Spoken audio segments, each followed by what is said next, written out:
All right. Sorry. It's 9:31. We'll go ahead and call the Technical Advisory Committee meeting for October 8th into session with roll call. Steve Bicking. Here. Mike Von Bergen said they cannot make it. Thomas Rose. Here. Mike Warner. Here. Jody, I don't see them. Brian Valesky, Here. Bruce Meyer, Dan Volkers. Filling in for Bruce, yeah. All right. As you imagine, all those guys, so they got food grade soybeans, they're going. Yeah, they all notified me. Yeah, So- okay. Yeah, I understand. Gabe Powers. Yes. Alex Strack. Paul, no. Vince Mosca. Here. Spring Duffy. Ernest Varga. Here. Darren Olson. Andrea, no. Brad Andresen. And then Tyler said that they cannot make it. Okay, so we do have a quorum. We'll go ahead and move into minutes approval. So we had two on the agenda. We had a little hiccup last time, so we'll go ahead and start with the minutes of July 9th. Do I hear a motion to approve? I so move. Moved by Ernest. Do I have a second? Second. Second by Spring. Any discussion?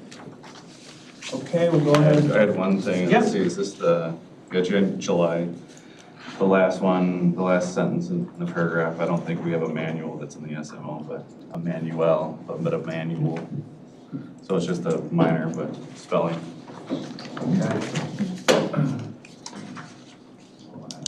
Sit in the first one. The left, just scroll a little bit more, there you go. Illinois Urban Manual. Oh, okay. No bad. You know what that? All right, thank you. All right, so do you want to make a revised motion? I think it's clerical, I don't know that it needs to. Okay. All those in favor? To approve? Aye. All those opposed? The ayes have it. All right, then we'll move to the meeting minutes of September 10th. I'll do that one, I was here for that. Okay. By Dan, do I hear a second? Second. Second by Mike Warner. Any discussion? All right, all those in favor? Any opposed? The ayes have it. Minutes approved. No public comments. Don't see any public members. Any members' comments? Nope. Okay. So we'll go ahead and move into old business. So try to make this simple. This breakdown here, basically, it's coming from our discussion for the 3 general permits that have some of the carryover with exemption language and whatnot. And this is basically the final product. Some of our discussion, we wanted some input from Ernest, which I did get. So this is the outcome of some of that and kind of what everyone else had. So the general permit here is item D. And just a reminder that the general permits are for flood hazard areas, non-designated floodways, wetland impacts to under 1/10 of an acre. So that's the idea behind it. So what we decided to do was kind of leave 2 items. Rehabilitative maintenance, milling and overlaying, that does not increase the impervious area and does not increase the surface elevation. We went ahead and removed a lot of this kind of clarifying language from here. It seemed like it was just causing confusion, so we're just, if you're in the flood hazard area and you want to do this operation, you have to get a permit. And then for the existing bridge, we modified that to just be in-kind replacement for the bridge or portion thereof that's outside the floodway. We then have the exempted developments portion of that. So under exempted development, there's a number of them. Item C focuses on maintenance of existing roads and trails.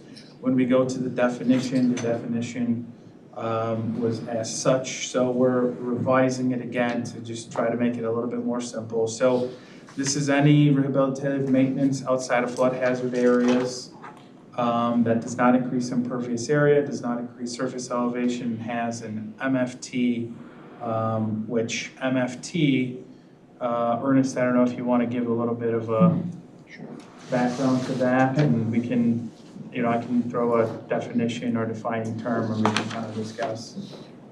Yeah, MFT is motor fuel tanks. So every time you buy a gallon of gas, wherever you buy your gallon of gas, you're giving part of that to the local motor fuel tanks.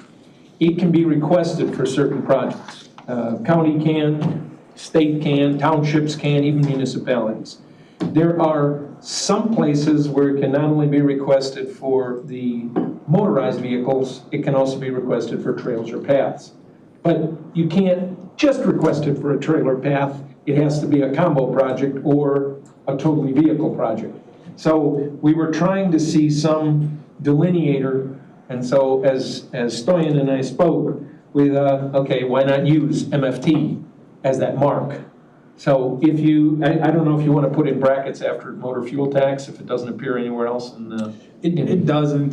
So you may want to put motor fuel tax after it in brackets. Because you also mentioned that it seemed like a lot, the concern was that when the municipalities do a lot of this work, some of the discussion that we had, Ernest, was that it's going to slow them down. But in discussions with you, it seems like all of these guys do these projects under an MFT. They do it because if they had to subsidize it themselves, they wouldn't have the money. And so unless they request additional funds, they couldn't do it. So I'm going to say 95, maybe 98% are with MFT funds added in. Plus, you mentioned that it goes through IDOT review? Or Well, IDOT does a review because in order to get, you can get up to 80% of your project funded if IDOT will back you. And that 80% of the funding, although it says IDOT, it's actually coming also from MFT. Okay. So it's all MFT cycled or circuited, if you will. So I have a question. Sure. Okay. Yeah. So MFT never funds 100% of the project. Correct. So I would just say that instead of and has an MFT, I would say and is partially funded by MFT. Does that make sense? We tried to do as applicable. So if for whatever reason a municipality might be funding 100% through their own budget, that could happen. Then if they don't have an MFT, then it doesn't necessarily stop them from. Again, the idea of the maintenance was to keep these municipalities moving along, so we don't have to bottleneck them with permits. Okay, so you don't need an MFT You don't in this paragraph. Yeah, as applicable. So the main point is that 98% of them do, so they don't have to think twice. For those that don't, maybe that's the small percentage where they may want to. Question. Yeah. What's the value of having those words even in there? The MFT? Yeah, so all we're talking about is maintenance. It was meant to How be does- clarification. How does MFT apply to maintenance? I mean, I understand that it's a funding component, but if you're doing maintenance and it has nothing to do with MFT, would this still apply to the regulation? Are there specific criteria that a project has to meet in order to qualify for the MFT funds? It's the fact that you have to cycle yourself through IDOT. So that's To why. get the MFT, you got to go through IDOT. And what IDOT looks at is if something is in floodplain or floodway, okay? They want the mill and fill, which is the jargon used, to end up having the elevation be same or zeroed out.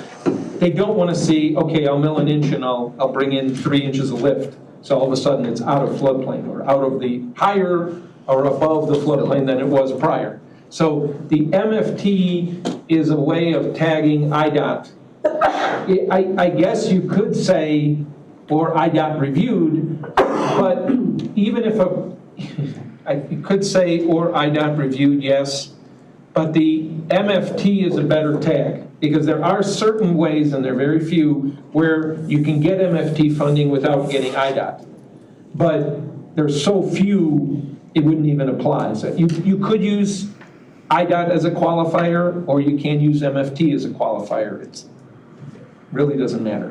One other question in regard to this, how established is this program? The concern would be if we modify language for a specific IDOT program, is this going to disappear in 2 years and end up having, adding confusion? It's established process. It's established, it's set, it's not going anywhere. The only thing that's being played with, an electric vehicle doesn't provide into the MFT. The only thing an electric vehicle, you get charged a hair more on your license plate, and I want to say they're trying to play with somehow taxing the tires on MFT more than on a hydrocarbon-driven vehicle. But that's the only thing being discussed. MFT isn't going anywhere, and although we may want to be a greener country, we're going to have hydrocarbon-driven vehicles for decades to come. So if there was a trail, so now you're talking about roads, if there's a trail and it's maintenance of an existing trail, it's outside of the flood hazard area and is not increasing the surface elevation, You would Is be that- good, because then the MFT for like you would not be applicable in that case. So this was a way to get the townships, I think Steve had a good point of, you can see some of this language that we removed about flood prone and all of that. And so the concern was, how are these guys gonna know and check themselves? Well, if it's going through that, if they do have that MFT process, then there should be that added check that has County's been not done. doing it, Gabe. IDOT would be doing it. In that case. So it was kind of meant to help provide that security for the townships, that if they have an MFT, they're good to go and not have to worry about it. Typically with IDOT, with MFT, IDOT's just administering the funding. They're not reviewing anything. I mean, Well, you okay, now there's the problem. you submit some plans to them, or just like a I'll typical refer section. to Ernest. So, Well, we always have to justify. but you just submit like the package, the paper package to them with a typical section and the length and the map of what you're doing with MFT. We have to do more.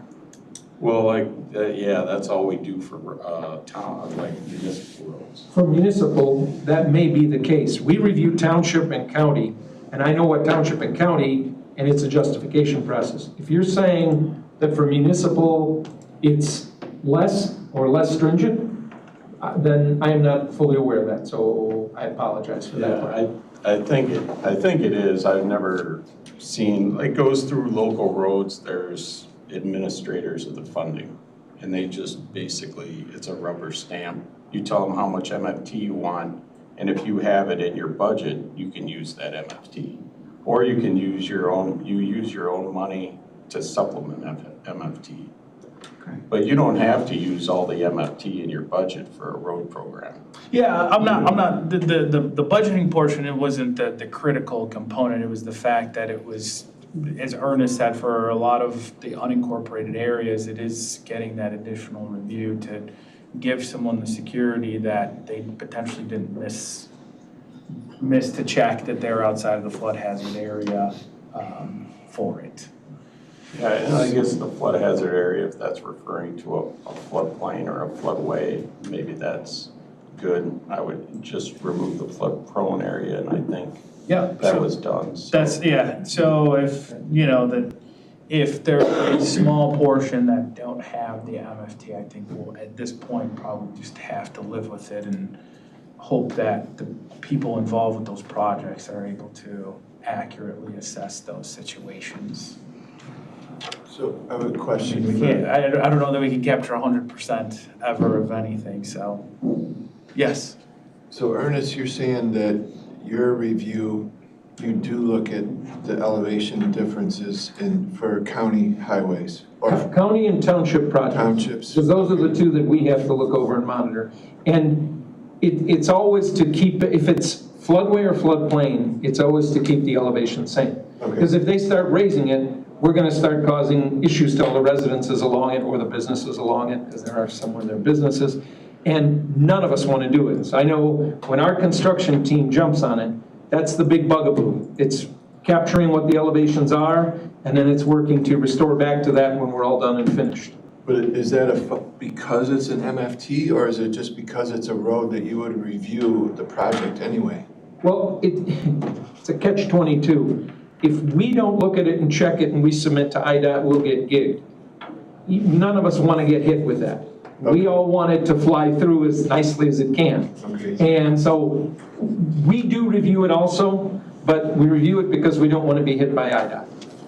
So it's a higher level of scrutiny, or like a little more QA, QC with stuff that's going through MFT? Exactly. As a matter of fact, we're going through them right now. We have 5 township projects next year and one of our own. And one of the big things is, okay, we always run the check, floodplain, floodway. We always run the check if anything gets anywhere near that. Okay. And there's some township roads, the entire road is floodplain, floodway. Because one of the first things to develop out here were along the rivers. And yeah, that's fine, but it's all low. So that's a big check. And so it's QC, it's check, we don't want to get hit by IDOT, it's all of that rolled into And one. this is only surface, no culverts. No. As far as drainage, Yeah. that's a whole other thing. And in some cases, there aren't even ditches present. In some cases, there are, and that's individual. But we're just talking road surface, paved, elevation, start, finish. We try to zero it out always. So the wording on there still is kind of tricking me up. Could you say it has an MFT if applicable, or? If would work just as well as. But I guess I'm nitpicking, but it just, the wording seems. I agree with you, I don't see how it applies to the maintenance. I mean, it's talking about outside the flood hazard area, so I don't see how it should be in the ordinance. I don't see how it benefits the ordinance. When Stoyan and I were speaking, what it was trying to do is somehow tag in secondary check of IDOT, and we utilized the MFT. If you take it out of the sentence, that's fine, it still works. The only thing is, okay, let's say I'm now going to put on the black hat, okay? I walk into Stoyan, I say, Stoyan, we're gonna mill this road, we're gonna redo it, and it'll all be okey-dokey, and we're keeping the same elevation, yet 2 years later, somebody goes out and finds out it's 2 inches higher. Okay, I suppose someone could try to do it using MFT funds too, they could try to do it. So it was trying to put in another check. If it's taken out, if everyone's honest and good about things, super. So why is it outside the flood hazard area and it can't increase the surface elevation? Because of I guess the nature of maintenance, I think is the way that we looked at it. If you're gonna increase elevations, then potentially that could be something that is a concern, regardless of flood hazard. Because we almost always mill less than we put back, just to make sure the shoulders are elevated properly. You do that in floodplain, floodway areas also, Steve? No. Well, maybe not in floodplain, Yeah. floodway. I mean, those areas, if you really want, then you have to survey it all. But you Exactly. don't have a survey typically on an MFT. And if it's outside the flood hazard, you're not gonna survey it, and you're not gonna mill and overlay the exact amount, because with the compaction, it's gonna get depressed below the existing shoulder. So your contention is the word outside? Well, that in Because if it said rehab and maintenance within within flood hazard areas, you'd understand why we need it?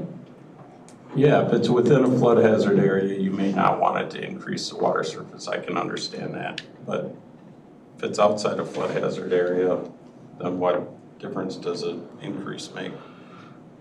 Is this section just in the definitions section? Yeah, the maintenance is in the definition, so basically anything in red is the changes, whether it's an addition or crossing it out. So it's always had, does not increase the surface elevation in there. That's not something that's new. I think the reason why we like that is that someone brought up the fact that, you know, if it's an overtopping elevation of a road potentially, then adding 2 inches can, you know, affect someone's property, whether it's a farmer and their crop production or keeping water out of the basement or whatever that may be, even though it's not a FEMA floodplain.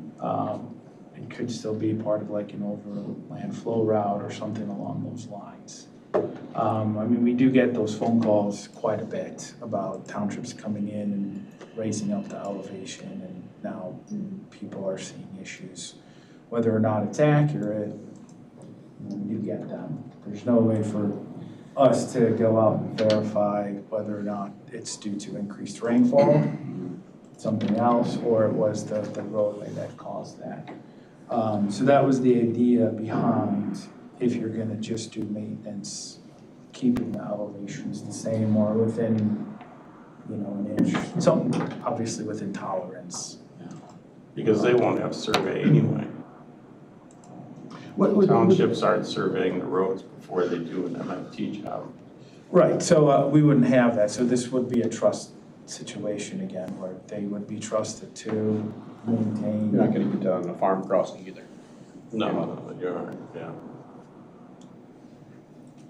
So we can, you know, remove the MFT component to this and just leave it with outside flood hazard area and does not increase surface elevation, or we can look at modifying it further if you have concerns about outside the flood hazard areas and that process.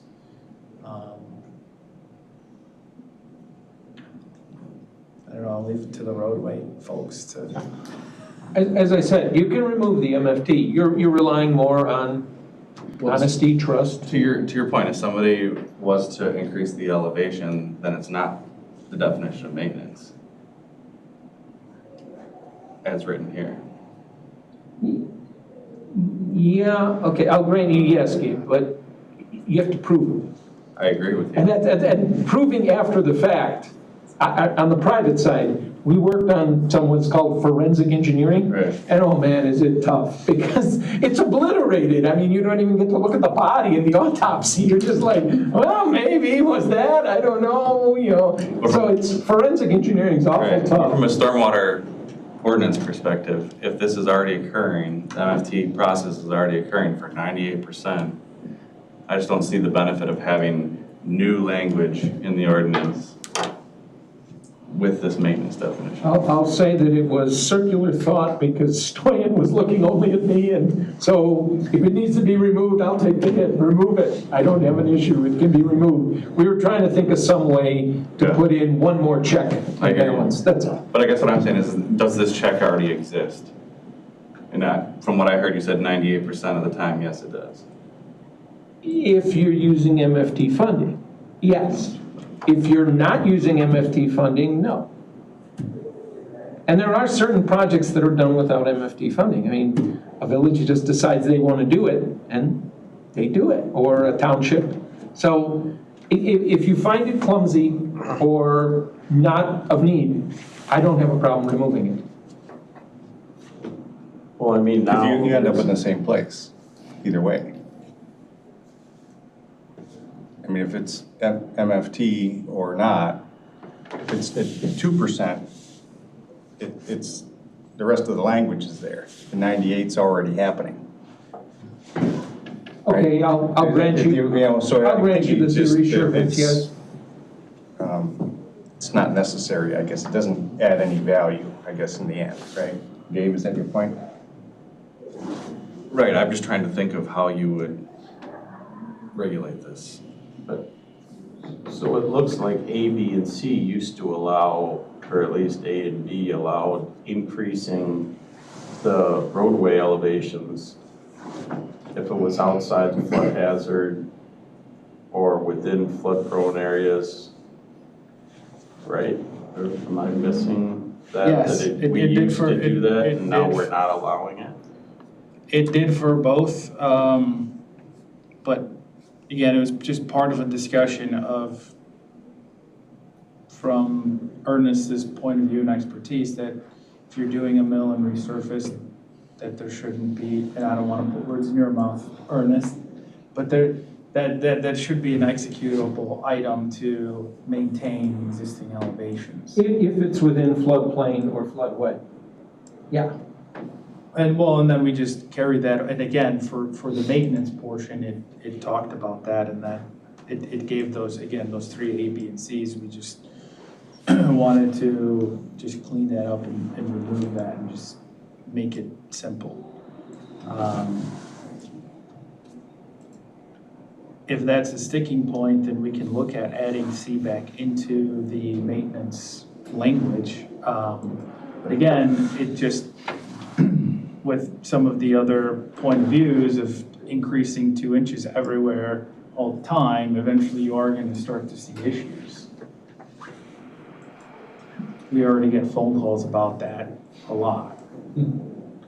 So it was just the idea of, if it's no elevation change, and that's the idea behind the plan, and I understand that then it comes down to the contractor to execute that, and there's no survey, and so we might be like, it's not gonna capture 100%, I get that, but this was a way to just make it clear cut.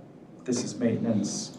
If you're in the flood hazard area, you need the GP1, everything else, potentially you might need some kind of minor development permit or roadway permit. Yes, Darren? I had a question. So you're saying that you're getting a lot of calls about the roads being raised, and Steve is saying that that's a very common practice. So those two things aren't computing to me.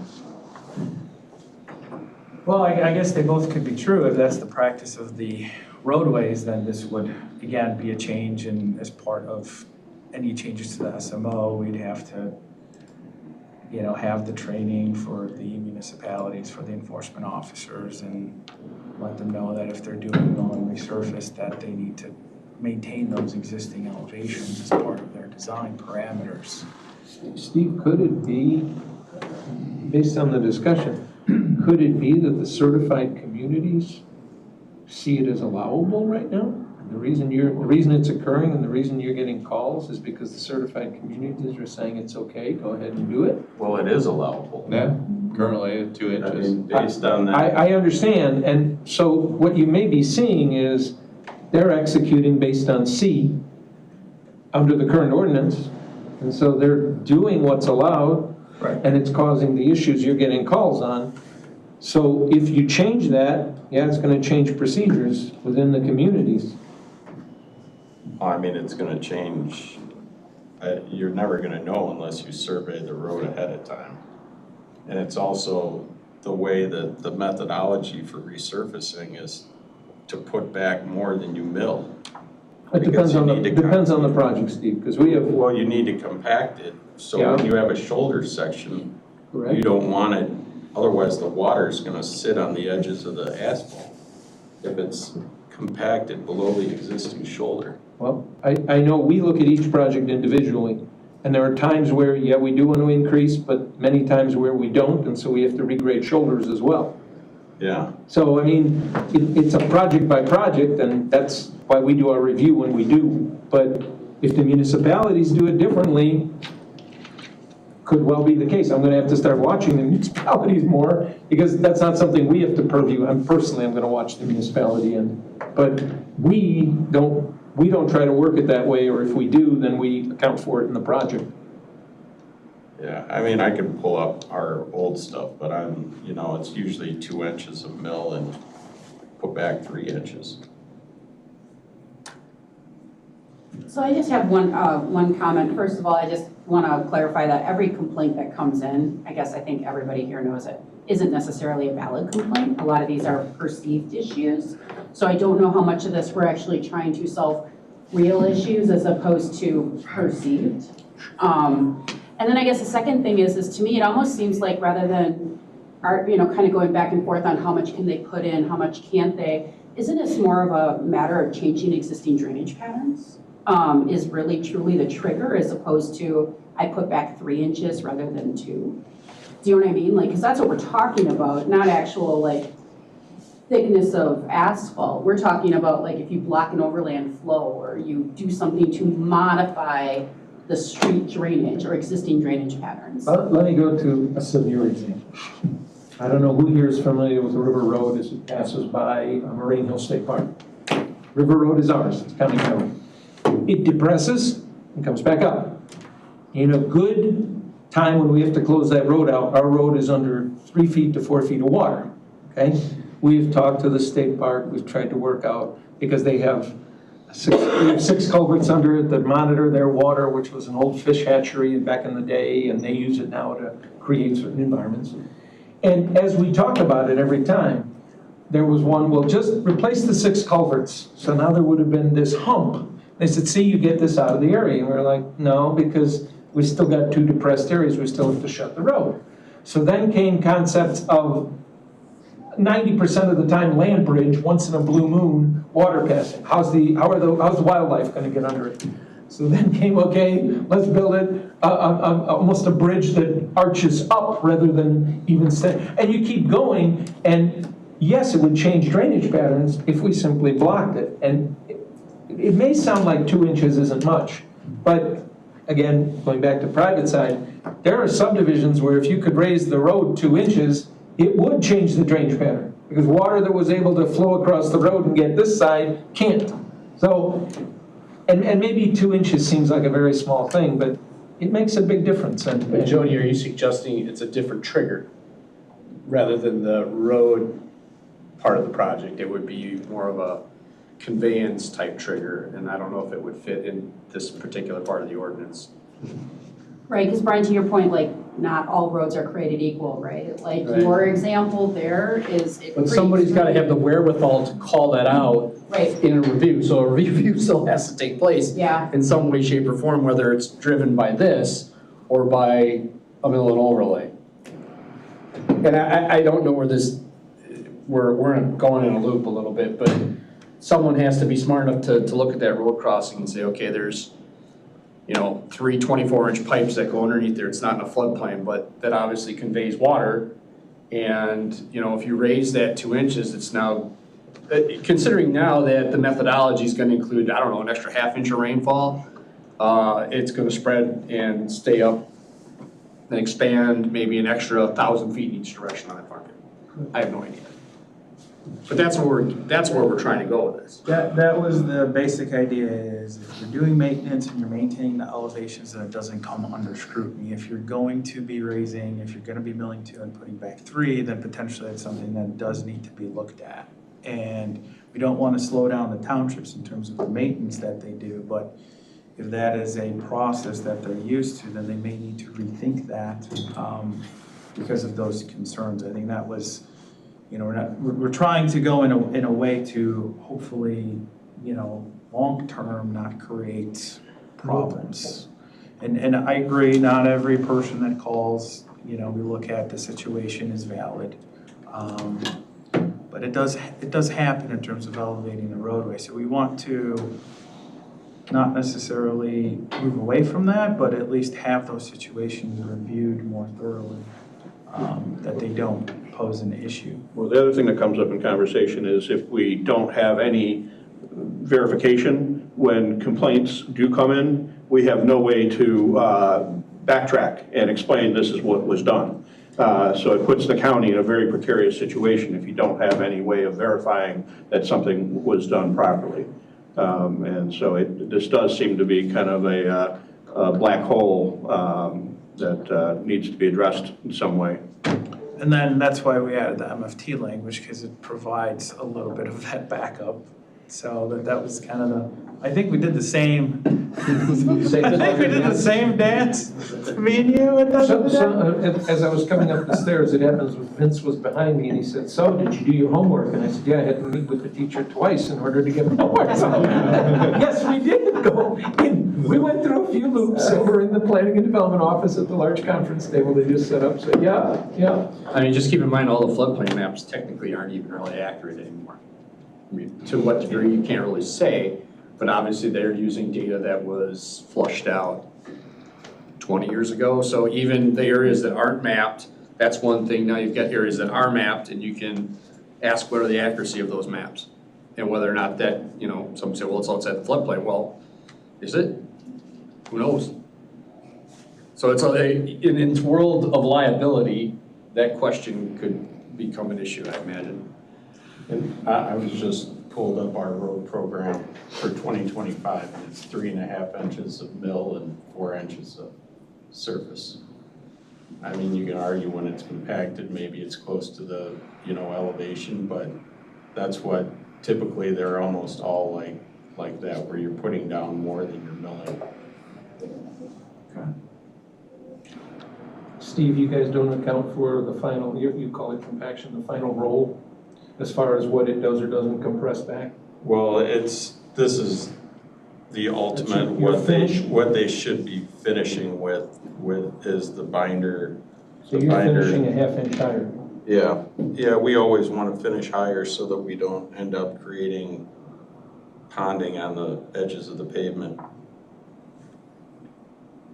I guess I had a question on one. Is there compounding effects? Are they seeing 2 inches upon 2 inches? Or is it just the one-time 2-inch raise?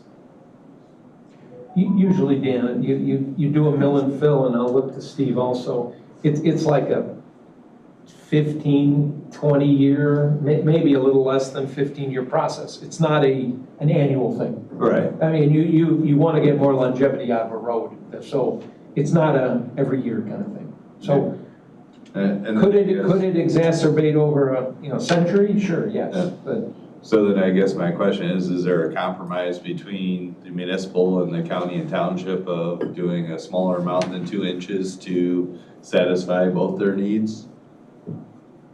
Then you have to measure a half though. inch or an inch or something, just to not put more burden on you guys, but also giving some cushion there to meet both of their objectives? Yeah, and I think that may have been where the 2 inches came from. Originally, I think I was here for some of those Yeah, conversations. we did so- we do a half inch typically, like I was saying, so that it would be over 60 years, you'd get 2 inches. I mean, at that point, you could put in a larger pipe, you could do other stuff with the road program. You don't necessarily, you can also use your MFT for new culverts and things if you need to.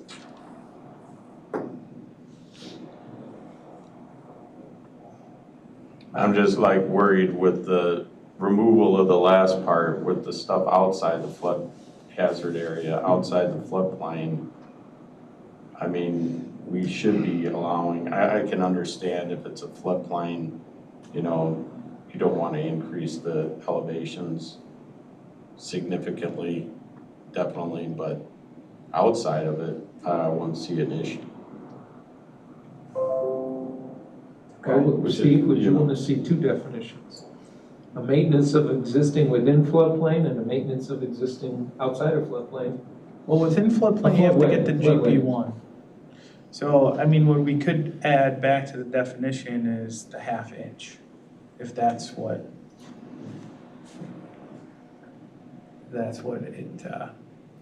if that's what it's gonna be. And there's no changing that portion of the roadway industry, I guess, I don't know. If that's what we're looking at. Yeah, I mean, I'm not gonna say a half inch I mean, maybe a half inch over, you know, multiple times. 2 inches, I think, is good, but I don't know. I wouldn't wanna get into this and then have everybody having to come in essentially for a full permit if you're just doing a resurfacing job and there's no floodplain. Because that's kind of where this is going, right? Right, that's what we're trying to alleviate. And the thought process was, again, that you would be maintaining elevations, but if that process you described there is to have come in a half an inch higher, then if we put in a 1/2 inch, is that going to alleviate that issue? And we can, provide that specifics in the definition. So Gabe, you're probably the trail guy, what's your thoughts on it? I'm not even thinking this from a trail. I think just from the road part, there's lots of questions. But I don't know how the rest of the members feel. I don't know if we're split or if we like the 1/2 inch or prefer to keep it same elevation, and I can always go back to the commission. What was the issue with the original language? It just was a duplicate in terms of, hey, you need a general permit. No, you don't, it's maintenance. So, but we took a deeper dive into that. So basically what we've tried to do is separate, if you're in flood hazard area, you need a general permit. If you're outside of flood hazard area, you do not need a general permit. But we wanted to take out some of that language about increasing elevations because of some of the commentary that we've had. Just so you know, Stein, if you're going to allow a 1/2 inch as you're playing with, you can't hold it to that. In construction, this isn't the accuracy of building a sandcastle on the beach. I mean, if Steve wants to see a 1/2 inch, you gotta go at least an inch, because the contractor can't. They just don't have that accuracy with the machine. Well, I mean, is that within normal tolerance then anyway? Because no one's gonna be out there regardless. So, I mean, if we say, same elevation within standard tolerance, or is that gonna be too? That would be a nice way to place standard tolerance, because if you give it a specific number, I'm sure on any project, including ours, don't get me wrong, if someone said, is this the exact same elevation? I'm not going to say it isn't off, because if you took it today and you took it after we were done, it could be off slightly. So within tolerance may be the way to do it, and leave it a little bit nebulous. Within industry standards? These, like, your documentation is public, so, somebody could just come and say, hey, it says you're taking off 3.5 or putting back 4. Is that, Well, I think at least that way I can explain that with the compaction and everything that it should. I think the compacted finish is the 4 inches. It's compacted when it's 4. You leave it a little high so that you can grade out your shoulders and get everything draining properly at the end. Because you gotta think, it's the, cross slope drainage that you want to get water off the pavement. It's not necessarily longitudinal.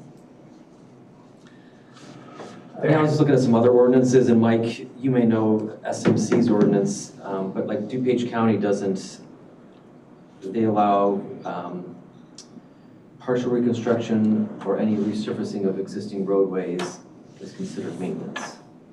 So they don't have any sort of measurement threshold there. I'm not sure what Lake County has. I can look it up. I'll look it up. I'll get back to you. It just seems like we would then, this would be the most restrictive county. Well, I guess I don't know how the opinions of everyone is. Do we want to throw the 2 inches back into the definition, or not have it? Or try to come up with something with a compromise? Because I feel like everyone's kind of, we like it, okay, that's a good point. I'd rather not see a specific number. If we said something like within industry standard tolerance or something, I don't want to see a 1/2 inch. I understand a 1/2 inch why you're saying it, but it's too tight to make any machine, they can't do it. So I'd go with something a little bit loose within industry standard tolerance. Is that opening us up to further problems, though, with that level of ambiguity? Because typically the ordinances, you're trying to avoid that type of general language. You want to put all the attorneys out of work? My gosh, I don't know about you, Scott. Posing the question, because that is, something we've encountered is if you have too loosey-goosey language, then that opens it up and 6 inches becomes the standard tolerance. Unless there's some type of, true standard tolerance that is defined, in some IDOT language. We did a search on that. There is not a specific. As I know, myself as well as Justin from our construction team, we were plowing through and there is not a specific. So we can't point that way, unfortunately. I kind of like Jody's idea of, talking more about how it affects drainage patterns and maybe changing the one sentence to say, does not increase the surface elevation in a way that would impact adjacent drainage.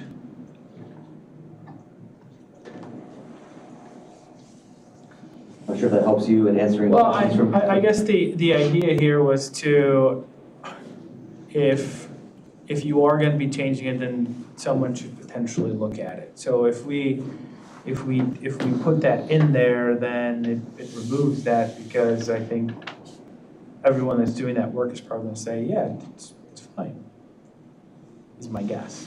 Yeah, I mean, a lot of times when you're doing the job, the local people or whoever's doing it are gonna know whether the culverts are undersized or not. And then they can come in and replace those culverts as part of the program. If they're getting reported pavement flooding, if they're getting issues, the residents are gonna complain to them. A lot of this is just, in general, you're away from the culvert and you're just resurfacing it. You want the road up higher to get the cross slopes to drain. Drains into a ditch, the ditch drains down to a culvert, the culverts drain across the road. And whatever is happening there, if they're having existing drainage problems prior to the resurfacing, they're gonna replace out the culvert. I don't disagree, but with the smaller townships, that's not gonna happen. Like they're not gonna come in and start replacing everything, because they don't have the budget. They're like a few hours twice a week, maybe, if that. And so that's like, for municipalities, they have the resources and everything that the townships don't. So our ag side of the community, the western side, they don't have that. We get sometimes calls from farmers, and there's road work, and they are relying on culverts, and so I don't know. We do have that vulnerable side of the county that would benefit from having no numbers of an increase. I understand that potentially the municipal side is doing their job and they can show that it's not having an increase. So it sounds like we do need to revise the language to come up with something a little bit more defined to work it out. I don't know what that looks like, but that's kind of what I think I'm hearing from the group at this point, because it doesn't sound like we have a consensus at all. So I can tell you what Lake County did now, recalling here. The WDO doesn't allow increase of elevations of any roadway as part of what they consider maintenance.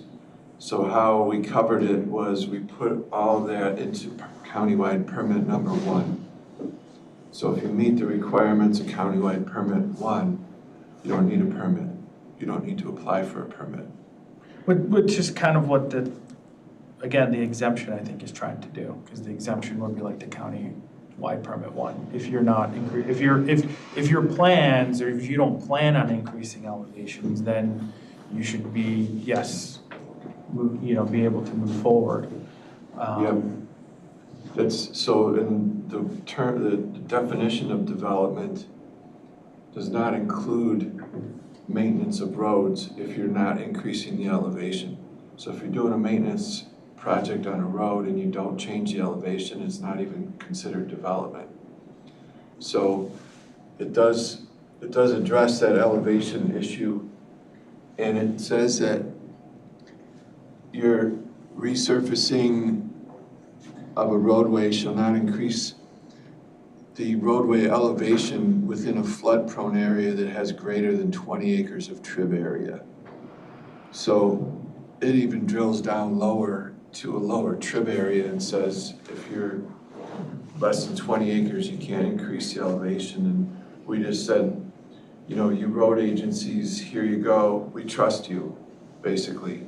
Well, with their assessment of that they're outside of the flood hazard area, so flood prone would be a flood hazard area under Yeah, our it's- definitions, but yeah. Much wider. So if they are doing the half inch of elevation, it's not being cared about or caught. Only during probably complaint situations. But is that only in flood prone or flood hazard areas? Is that throughout the county, no matter what, that you can't do more than just change it? Throughout the county, but flood prone areas is more inclusive than flood hazard. So flood prone includes flood hazard areas Yeah. and anything above 20 acres of trib area. So it is more restrictive actually, but it's not being reviewed at all. It's complaint driven, is what That's you're saying. correct. But once again, with a complaint, if you don't have any data, then to Well, refer but back to. to that point though, you gotta look, you have to decide whether or not this is important in the context of McHenry County. Because DuPage County, quite frankly, doesn't have a farm land. Lake County has some, but it's a little more segregated. You know, the comprehensive plan that was just updated, farmland's a huge issue in McHenry County. So if this is gonna be a farm-related issue, then you have to determine if this is a municipal issue or an unincorporated McHenry County issue, and maybe you can break it out that way. I don't know, we're spinning our wheels a little bit, but. Well, I think you would have data though, to know if it's elevated. Because just what Steve said is they have to go by some kind of spec when they do the road work.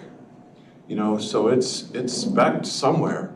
You just saying that they don't do any measurements beforehand, so that you have no way of showing what your increased elevation might be. You know, it's a half inch in the areas that he's done. It's supposed to be a half inch. That's right. Yeah. So, and then each community or road agency would have their own spec on the mill and fill. And so and that's what happened when we got complaint. We went to Vernon Township and we said, what was your mill and fill? And they milled 2 inches and added 4. So we knew that it went up 2 inches. And that's how, in that area, we had to work with the township to mill it back down to get to the original road surface. Because otherwise, I'm not debating what was done or what you're saying, but that's a hell of a cost, especially on a brand-new road. it was, but it was a court-involved issue. The homeowners sued, filed a complaint, and we had to look into it, and we agreed with them. We told the township, you're in violation, you gotta fix it. It was not a big section, but, they didn't have to do the whole road, just the area where it was flowing over the road. All right, we've been on this topic for some time, so we gotta try to move forward. So do you want me to bring this back to the next one, and we can circle back and everyone's had some time to think and maybe talk to municipalities or whoever? Does that sound like maybe the best avenue at this point? Well, I have one question, since there was very little discussion on the first point that you went through, and large discussion on the lower part, should we at least, there was only one thing I was gonna add to the top portion, but I don't know if you wanna just take this whole page and say we'll deal with it later, or if you wanna address any part of it now. No, I don't want to change it right now because I don't know then the next time what it's going to do. I'd rather just keep it to just come back to the discussion and then we can have everything. So I'll go ahead and table this one, and we'll try to reach out on our end as well. And well, my reach out is earnest, so we'll figure it out, and then we'll circle back. I guess I have homework again, yeah. I'm gonna be at the principal's office again. What Mike was just saying about that enforcement action, it wasn't the entire road that needed to be taken care of. It was just the area of overtopping. So these areas that we're crossing out were the ones that said outside flood hazard area, outside flood prone areas. You know, that's, if you're outside of those areas, there's no reason you can't increase the water surface, you know, the roadway elevation. Right. I guess that's what I'm getting at. And that's what the court, I guess, helped, is that they only made them change it within the area that was overtopping. Well, I guess, you know, to Brian's point in terms of the mapping and some of the flood hazard areas and the increased rainfall, you know, if it's a low point in a roadway that's an overtopping location and it's not considered flood hazard area, could it still be problematic? I don't know. I don't know what the answer to that is, but A quick take on a community I worked in years ago. We had 50-some acres to kind of like it was commercial subdivision pond, right? Restrictor got blocked. I don't know how there was one of the developments within the campus, right? Had a back-facing walkout, right? Restrictor's plugged, 55 acres, can't get over the roadway, goes in there, huge lot, it just happened to be an attorney's office, right? Flooded out the entire basement, huge lawsuit. And I honestly, to this, you know, it's confidential, I still don't know to the day what the final payout was, but it's a perfect example. Now let's say it was raised 2 inches, and again, we're getting into the minutia of it, but they obviously gonna hire their engineer, they're gonna look at it, and let's say the village did raise it 2 inches, or whatever the tolerance was, and that was just enough to get that flooding to occur in that adjacent structure, right? Now you have that lawsuit driven, give us all your plans, it just years and years of back and forth with the community. They didn't even have the as-builts for that building that was obviously built too low, and how that all took place. You know, it was a lot of hours reviewing stuff. You said it, not me. But either way, I mean, it was a huge deal, right? And driven by just the smallest of margin, potentially, right? I mean, it doesn't take a whole lot of water to flood the basement, and I'm sure they claim they had legal records down there. Who knows what they had done? well, and then also to your point, Steve, if there's an existing culvert and they're not going to replace it, and they do bring up that 2 inches, then, and you mentioned it already has issues and they can come in and replace it.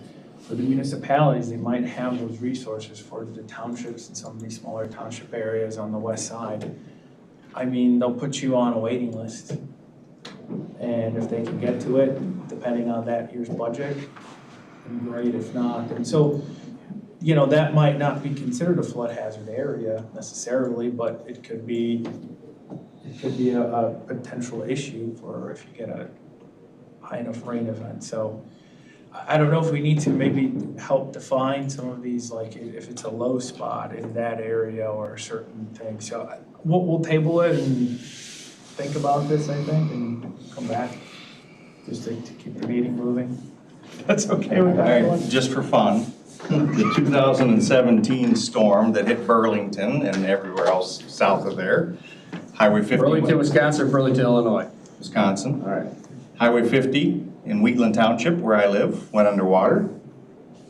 The state of Wisconsin raised that road 1 to 2 feet this summer and provided 0 compensatory floodplain storage.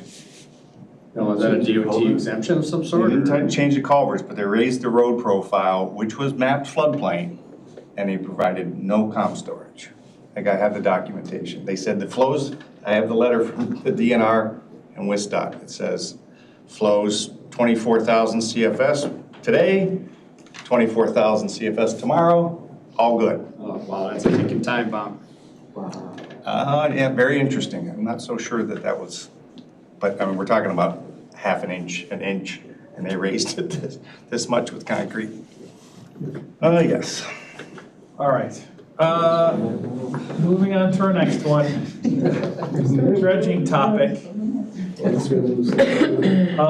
So the dredging, again, the GP one is up here, item Q in the ordinance. So we removed the language for the reestablishing the natural or original design condition. That was based on the idea that, the natural condition may be 50 years old, so does that mean that the person now gets to come in and redo it? So we wanted to remove that. And then in number 4, we removed the temporary stockpile area language and removed out number 5 for the length. It seems that was an old placeholder that didn't really seem applicable anymore. And then I did highlight 100 cubic yards as potentially seeing if we wanted to modify that, make it larger, as 100 too small in these situations. And then what we did with the definitions, there's a couple of definitions. One was for the drainage ditches, the other was for ponds. So we just removed the pond component and kept the maintenance of drainage ditches shall consist of the removal of obstructive, invasive, dead, or dying vegetation, and basically scrapped a lot of the other soil erosion control and components, with the idea that if someone wanted to clean out their ditch and they're not really, looking to pull out a lot of the soil and everything, that is more of a maintenance activity. So those were the changes to this one. And then we did modify dredging here to discuss that it's the accumulation of silt and sediment. So again, that debris component is more associated with the invasive, the dead, dying vegetation as opposed to soil and sediment. So we tried to make the distinction now. If you're going to dredge, you are removing soil, you are removing sediment, and that should be a general permit. Whereas if you're going in and you're trying to, clear some trees, you're cutting off at the stumps or whatever, debris, branches have now clogged it up, leaves, that would be more on the maintenance side. So that's how we decided to deal with the dredging. So I don't know, Dan, from the farming community, this was one that kind of was hot. Yeah, I wish I had more farmers in the room today, but I know they have other things that are. Not to put you on the spot, I just figured I'd start with you or get your thoughts on the language concerns. You might not have any, I don't know, someone else can chime in too if you'd like. Yeah, I just from a general point of view of, I think the main complaint I hear anymore from the farming community is just that they want to do one permit for getting something done, and now I have to do multiples and things like that is the biggest concern that I hear. The stockpiles, I did hear Mike Van Bergen make mention about being able to have something there for a little bit, just let the water out of it and move it and stuff is a huge benefit to them from an agricultural perspective. So it'd be the first comments I'd have. How is this being enforced? Because I think when we were first talking about it, we just wanted to make sure that flow was able to go through those stockpiles. It wasn't just one stockpile. It was just not to have a continuous dam. Yeah, and that's how the Army Corps kind of dealt with that in the western side with Rock Island. We used to have kind of a split between Chicago and Rock Island. Rock Island would let them, as long as they had gaps in it, Rock Island would let them pile where Chicago would not. Yeah. So we'd have farmers very angry because they farmed in different counties. We're like, well, I can do this over here, but I can't do it here. It has to dewater. I mean, you can't move it till it's dewatered. Right, Yeah. so that's why we put it, you're not putting it back into where, the edge of the channel or flood hazard potentially, and that you're not obstructing the flood flows. So the only consideration, so from that perspective, hopefully we're capturing that concern, but then it was the idea of this 100 cubic yards, should we even have a definition, should we not, should we make it larger in terms of that number? Is there a concern if we don't have it defined as a number, or should we just say temporary stockpiles remaining in place more than 7 days should not be obstructive to flows or located in flood hazard area? All right. So now, Let's keep this one shorter, yeah. if I've got a tube full of 1,000 cubic yards, is that viewed as a stockpile? Two? Jig tube, like a dewatering tube, a bag, so like 150 by 60 foot circumference. Those can hold up to 1,000 cubic yards wet. Well, but yeah, I guess potentially, I And mean. you're gonna keep filling it until it's full, and so that, you know, it's gonna have more than 100 cubic yards in it. So, you know, that's permitted under temporary wastewater permit, but that's technically more than 100 cubic yards of sediment. And it's long, right? So that's gonna run 150 feet long. It's got more potential to block flood flows than probably a stockpile. Well, I don't know that I would consider that a stockpile, but definitely if it's placed in a bad location where you're blocking flow in general, I mean, generally, I mean, maybe, yeah, as long as it's clear that that's placed, because again, that's not necessarily a stockpile. I guess the reviewers just gotta make sure it's not placed, that's not placed in it. It is a stockpile, think about it. But I mean, in terms of the context of this, if you're dredging the material, then you're going and filling this bag or Well, it's pumped usually hydraulically. as part of a, I guess I'm not. It's just a different type of dredging, but. Okay, I got it. Let's just say, you know, well, would that fill under, I'm just looking if that's falls under another category. As long as it's out of the floodplain, it's good, right? It would still categorize, I just don't want it to be an exception. Right, it would have to be out of the floodplain, and then it would be okay. The way it's written. Well, but then it's not necessarily exposed. I think the idea of getting it out of the floodplain so it doesn't go back in. Where maybe we would want to indicate. Because it says here- obstructive to flood flow, not necessarily. Well, yeah, and non-obstructive to flood flows, so both. So I don't know if maybe it's revising that for just temporary stockpiles need to have appropriate. Or Vince, maybe dewatering measures, something like that. Project that scale, would that be covered, I think you were alluding to that, would that fall under a larger permit then? It wouldn't be under the GP1, just based on the amount of dredging that would be occurring. Right. So I think this is intended for smaller projects that would have a cumulative, be a non-issue on a cumulative basis. But it sounds like the project you're referring to probably would fall under a different permit. Because I don't know, the more I read this, Okay. it almost seems if we were to remove this, then it's this kind of 100 cubic, that's why I highlighted, I don't know that we need to provide that level of definition. It's just, if you're gonna stockpile to dry it out, we don't want it going back in, we don't want it obstructing flows.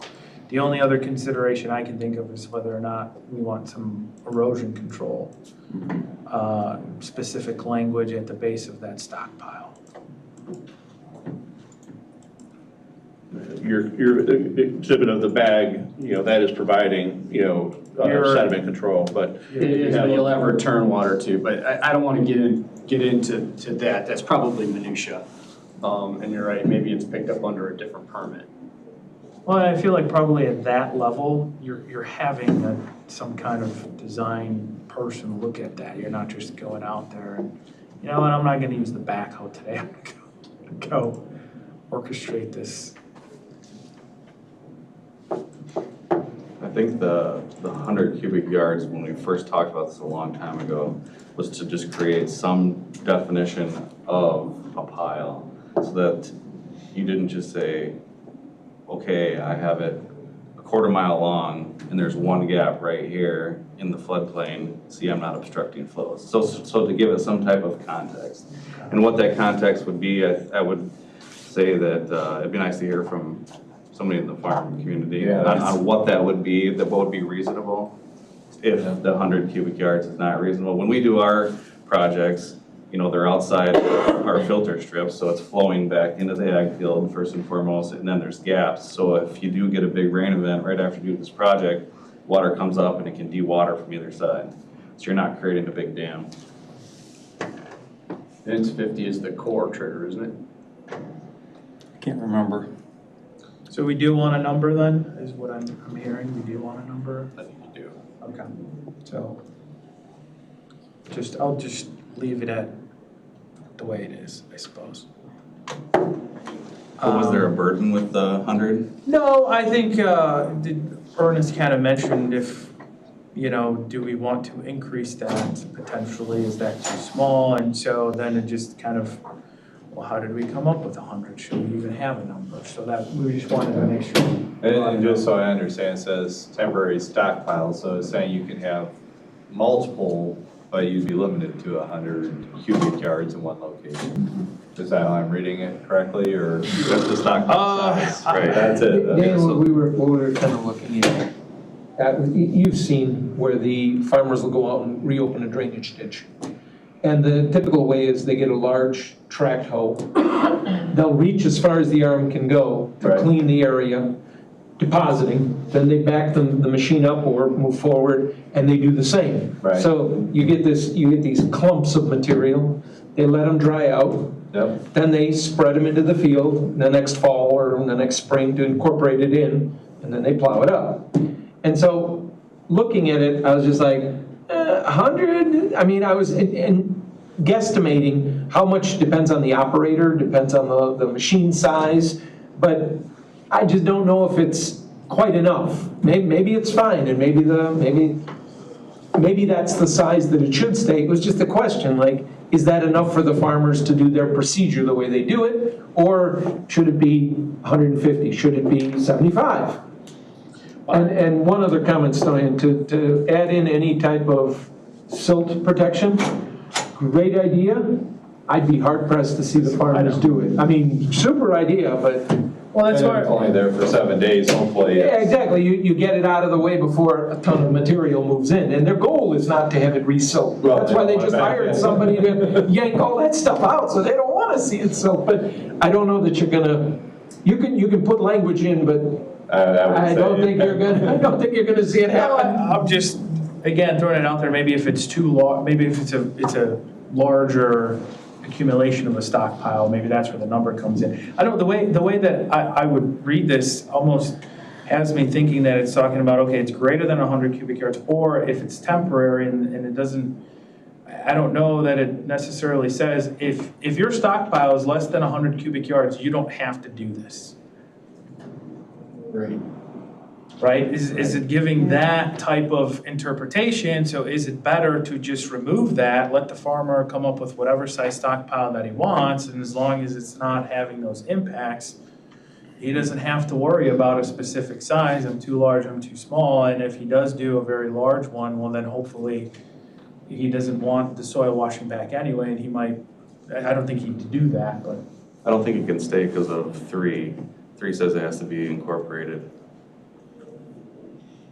No, I'm not saying stay, I'm just saying if your temporary stockpile is not greater than 100 cubic yards, does that mean that you do not have to worry about the non-obstructive flow and locating in a flood hazard area the way that number 4 is written? Gotcha.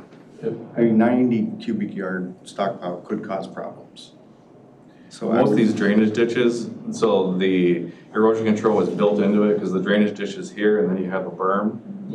And then the stockpiles are outside it, so it's flowing away from the ditch because they don't want it flowing back in the ditch. So all these drainage ditches were constructed so that soil's moving away from the ditch.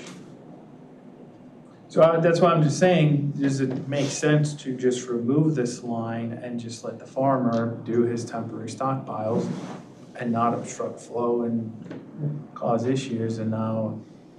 I'm sure that would go over better with the farming community than. Well, you also. How to, okay. All right. How much set of me up? A lot.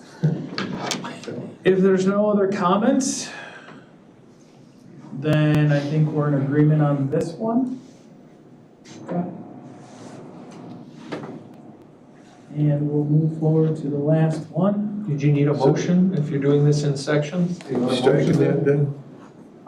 You know, what I'll do is, since they're together, I'll probably bring it back with the other one and have us vote on approval on all 3.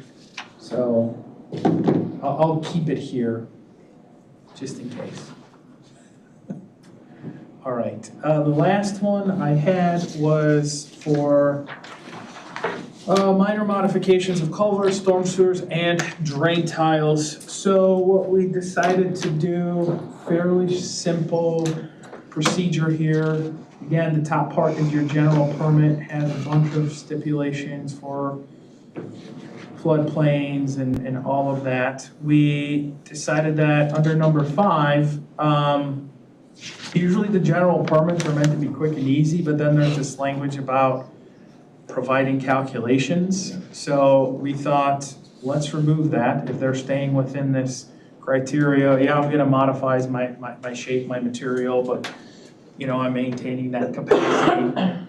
And then the exemption, we really just revised repair or replace of existing culverts, etc. That have a cross-sectional area less than 12.6 square feet, so that's a 48-inch pipe, and maintain that capacity. And again, it's for outside of flood hazard areas, so kind of like the roadways.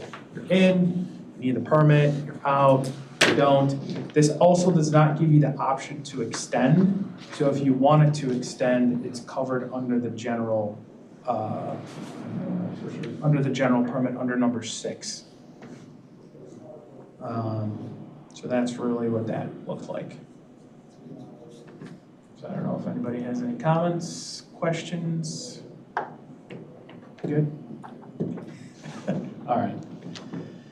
Well, I'll go ahead and bring these back with the idea that we'll discuss the roadway one further.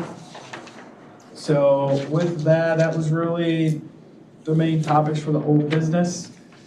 And the next item that I had was new business. So these, I just wanted to introduce, I'll just briefly touch on 8.2. That's our BMP guideline and selections. Staff is, Darren was able to provide me with the DuPage, I guess it's a more of a technical manual on kind of how they went through the process of identifying pollutants, which polluting activities. So we're going to try to design something similar. We just didn't have enough time to put anything together for everyone.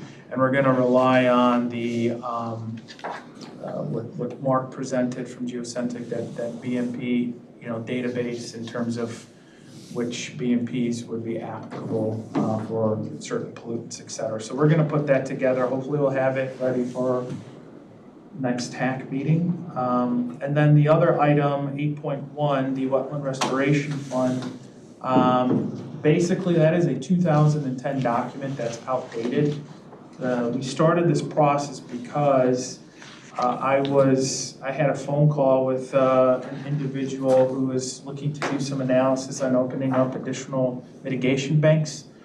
And they basically stated to me, hey, your fee structure, and I can't remember what they were looking at, if it was one of the two Nippersings, were like, hey, you've got, 50, 60K, I've got the Army Corps bank at, 120.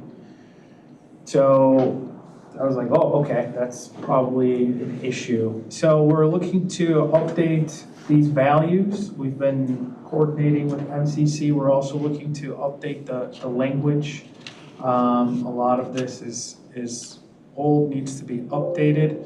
Since that time, we've developed the matrix and all of that good stuff. We're also looking at it from a perspective of potentially watersheds, the category of wetlands. If someone's wiping out a series of 4s and 5s, you don't want, how did you put it, canary reed grass? Like a reed canary grass wetland. Compensating for that. For something like that. So we're trying to revise this, revamp it, with the Army Corps jurisdiction shrinking. We're gonna have more of this. So we're taking a lot of these items into consideration. So we're gonna update the entire document. So really, if anybody has any comments at this time, you can surely make them. Otherwise, again, we're hoping to bring this back by next month's TAC, if not the following, depending on how our research and development into this goes. Yeah, I definitely think reevaluating the fee and lieu structure is important. We just went through that with the Village of Algonquin because ours was 10, 15 years old, and we're getting to the point where nobody wanted to do any work on site because they're like, oh, it's a heck of a lot cheaper to just pay this fee in lieu. And we went through the whole process of, what's the point of the fee in lieu? Is it because we want to steer development towards mitigating on site?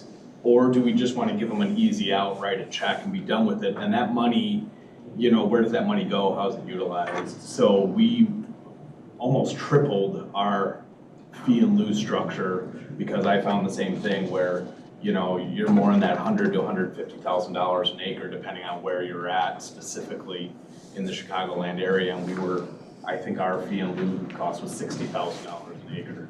So, 10 times out of 10, the developer was like, I'm just gonna write you guys, write a check. And we're like, no, we want you to deal with this on site. It needs to be comparable with existing banks as well, so that you're not undermining that investment. Yep. So we do need to start from scratch, basically. The past two iterations of funding that we've dispersed were based on the matrix structure that we put together. That matrix structure is not referenced in the instructions, so everything needs to be brought up to date.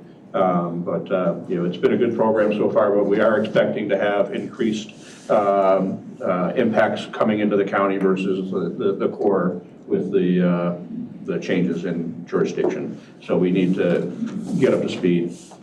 We'll probably be modifying the watershed map a little bit, maybe breaking it down a little bit further. So Wisconsin also went through a process where they have a tool where they evaluate the potential sites within watersheds, the likelihood of, can they occur? So we're looking at everything at this point. We also don't want to have the situation where one of these watersheds is having a lot of the impact, but then the restoration projects are happening in a different watersheds as well. So we're trying to take all of that into consideration. So that's why we're again, just an introduction to everyone that this exists. Some of you have come across this more so than others, but so thank you for the comment, Brad. Yeah. A couple of questions. Sure. So does this ordinance language, if there's an existing bank, does the applicant have to pay into the bank?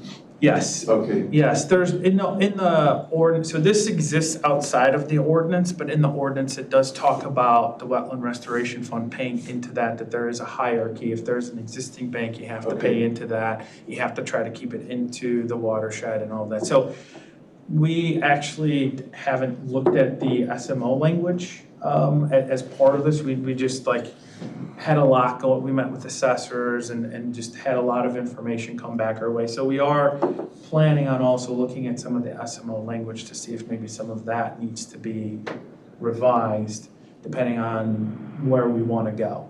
I think the idea would be we try to keep the SMO language as simple as possible, let this live outside of it, so if we needed to update it more frequently, we could do that without having to pass an SMO language that then goes to the municipality, so.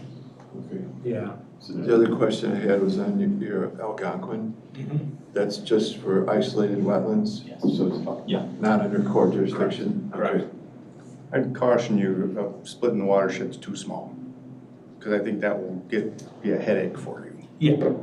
No. Because Wisconsin actually included the Des Plaines and the Fox in the same watershed. They call it the Upper Illinois.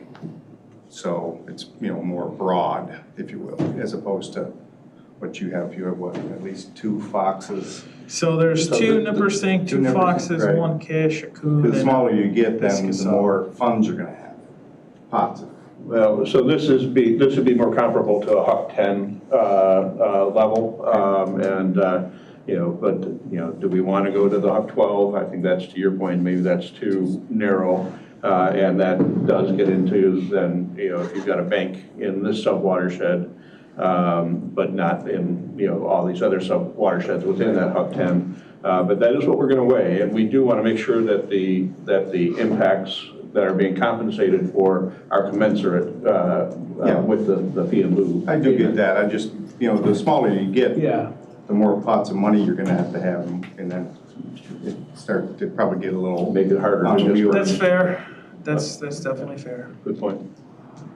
And well, currently too, it builds up until there's about $75,000 in the fund, then that would go out for projects. So potentially, even if we did have it dissected a little bit more, that doesn't, we don't track where technically the funds are coming from, like which watershed.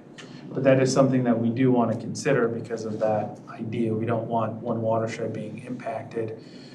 All the mitigation is going to another watershed.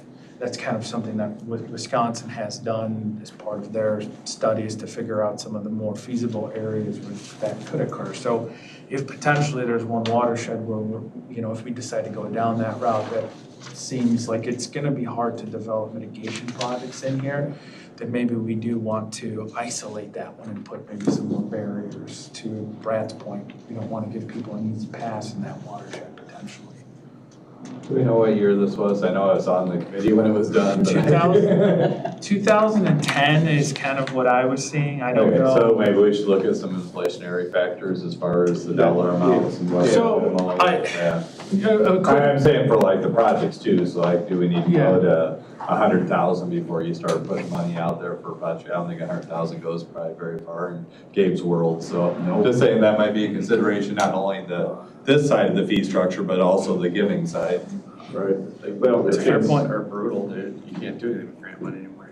one of the reasons mitigation banks are perceived as being a better option than forcing people to do it on site is the scale.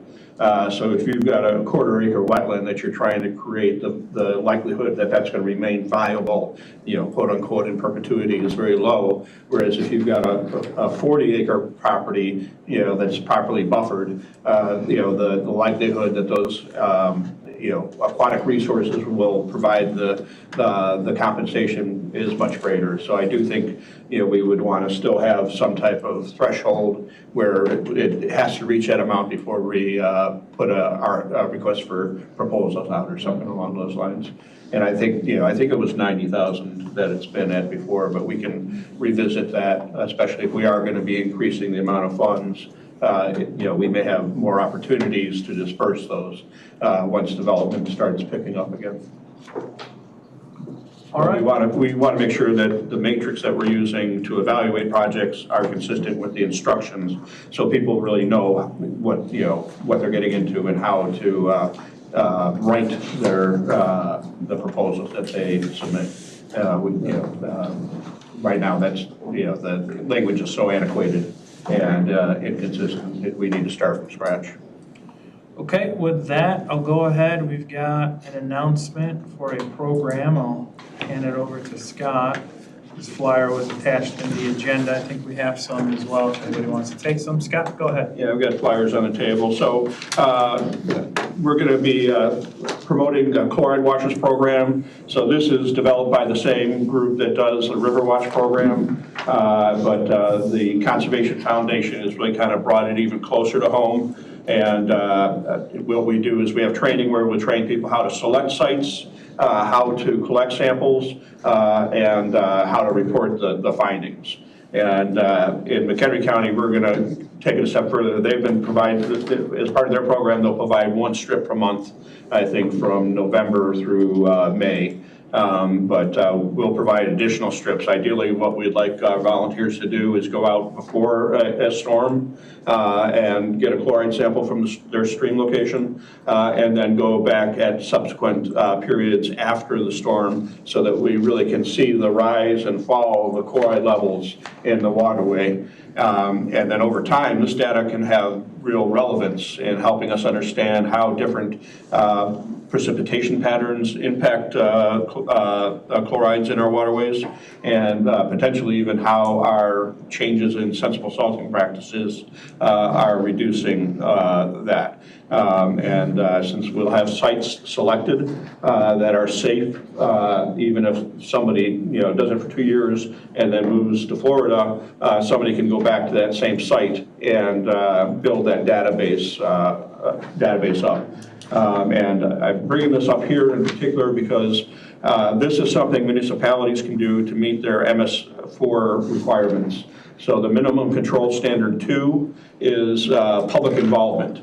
So not just public education where we're talking to people. Public involvement is actually creating opportunities for the public to participate. And that's challenging, especially for municipalities that don't do a lot of public education and outreach. For them to create brand new programs to get people involved in water quality is challenging. This is an opportunity for the municipalities to forward this flyer out to their residents and take credit for using this program for minimum control measure number 2. We're trying to make it as easy as possible for municipalities to participate.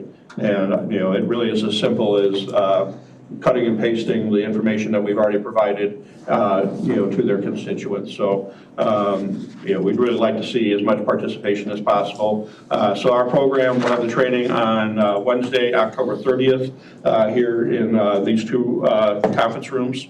We'll have, I think it'll be Hannah Miller from the Conservation Foundation. They have this training down pat, so it's not a, they're not figuring it out as they go. So we'll do the training from 12 to 1:30. We'll have both in-person and online options available. And then if people are interested, we'll go to a site just down the road, 30 seconds from here basically, and we'll actually go through the sampling. Anybody that's interested, please participate, or if you have municipalities or other stakeholders that would be interested in participating in this program, please forward the information on to them. Our registration's live, it's free and open to the public, and we'll provide snacks. You said it's a test kit, field test kit? Yeah, so, we'll give you the sample bottle and the test strips. And the only challenge is the Quantab test strips. Each bottle has its own equation that you have to use. So, if you're getting a lot of strips, you're going to have to make sure that the strips you're using correlate to the equation that we give you for those test strips. Color? It's color.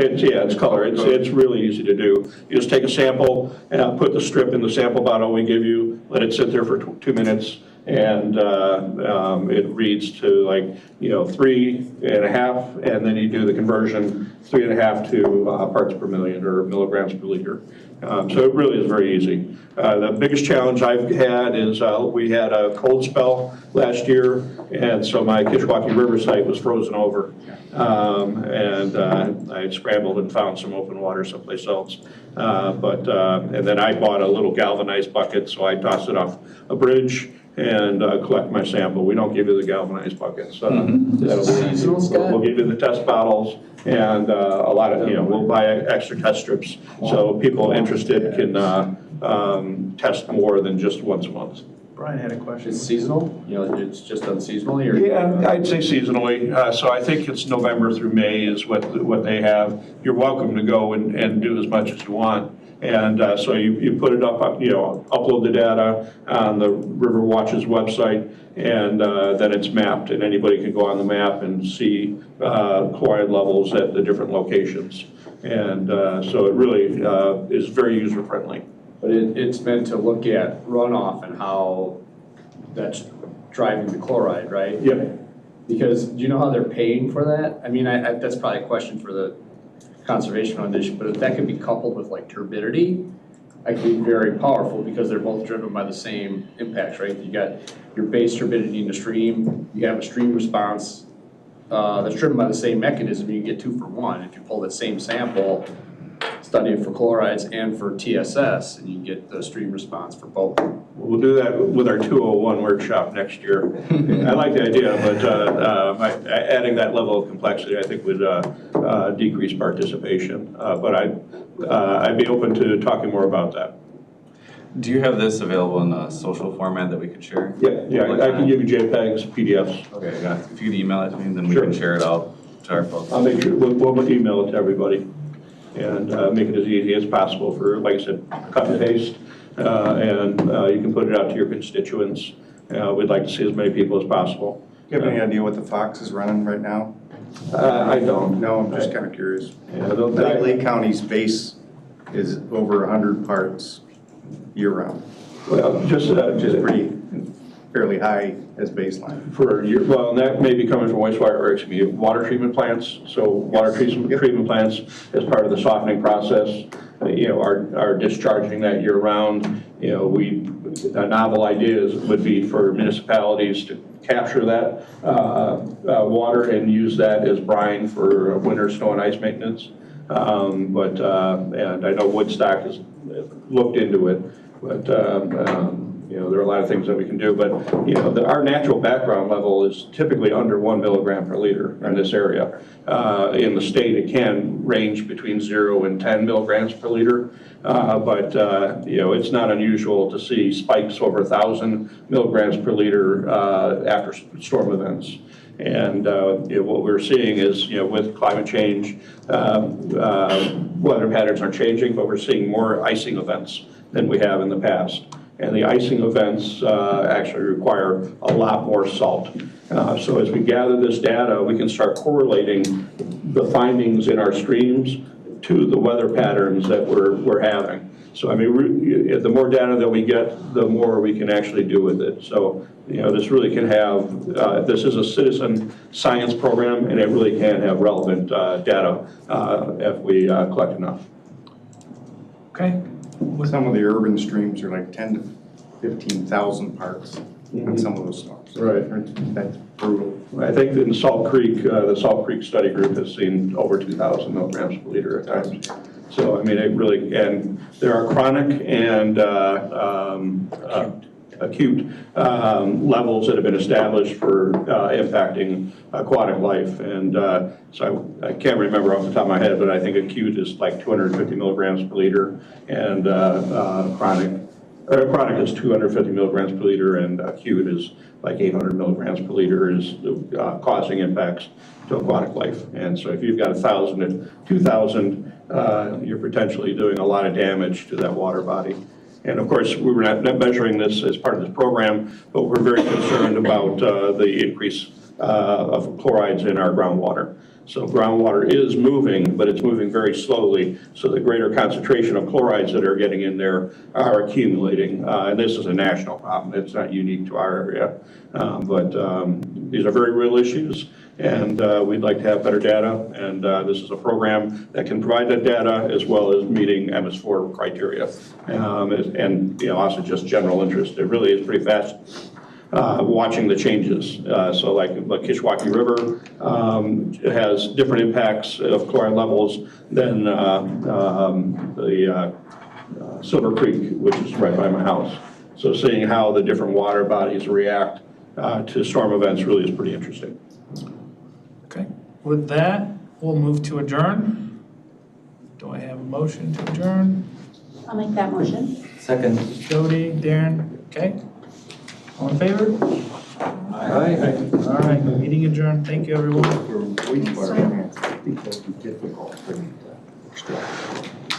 Well, chlorides are very difficult to extract. Reverse osmosis would really be the only way to do Then it. you go, so